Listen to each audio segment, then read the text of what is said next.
Welcome to Bamford Rose, and it's forum chat time. In this week's forum chat, it's the Bamford Rose sales portal. The sales portal was set up so that we could do away with that generic middleman used car salesman, making a load of money from the person selling the car and then making even more money for not a lot of after sales service from the person that bought the car. It was also set up for those buyers wishing to buy privately from anybody could buy a car which has got a inspection report, a complete health status done on that car by professionals. That's a win-win for both parties. The seller can sell privately and get more money than what they would have got if they'd have traded it in. And it's a win for the buyer because you're buying a car with an inspection report, you know exactly what the health status is without any risks, meaning that you can buy a car of considerable value off someone's drive and know that there's no hidden surprises.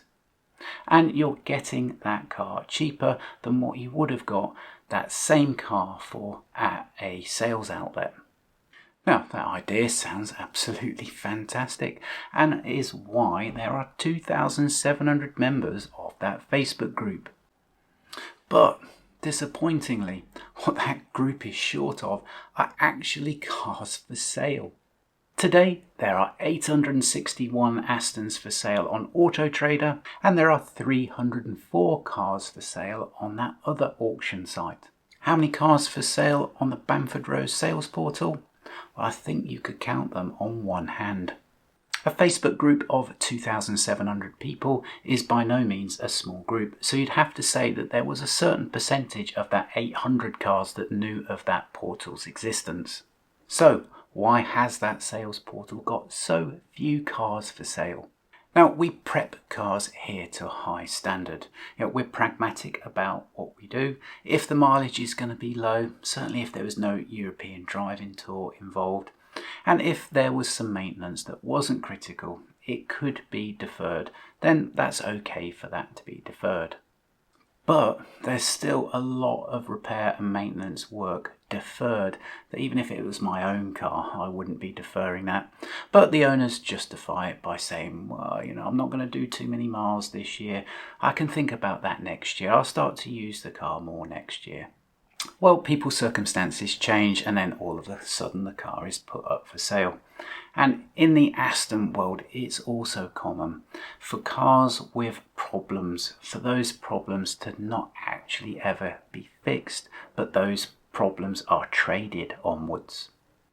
Now, whilst a large number of those 800 or so cars are going to be genuine and perfectly good cars, there's a lot of rotters out there. Another repeatable trend that I see is someone fresh into the Aston world wants to buy the perfect car, and why wouldn't you? As I say, you don't want to buy someone else's maintenance. But when it comes to getting out of the seat of that car, then they're quite happy to sell that car with it needing some maintenance. The sales portal being a completely transparent health inspection report of a car for sale is obviously putting people off advertising their car on that sales portal under that manner of inspection and sale. I think that's telling just to how many cars out there the owners know have deferred maintenance. Hopefully one day that sales portal will become what we all want it to, which is the best place to buy if you're looking for a car because you know exactly what you're getting into. Now, it needs to be the fair place for a seller because a car is sold fairly. I think too many people want a slightly unfair or more money for their car than what it really should get because there's deferred maintenance on it. Hope you like that forum chat.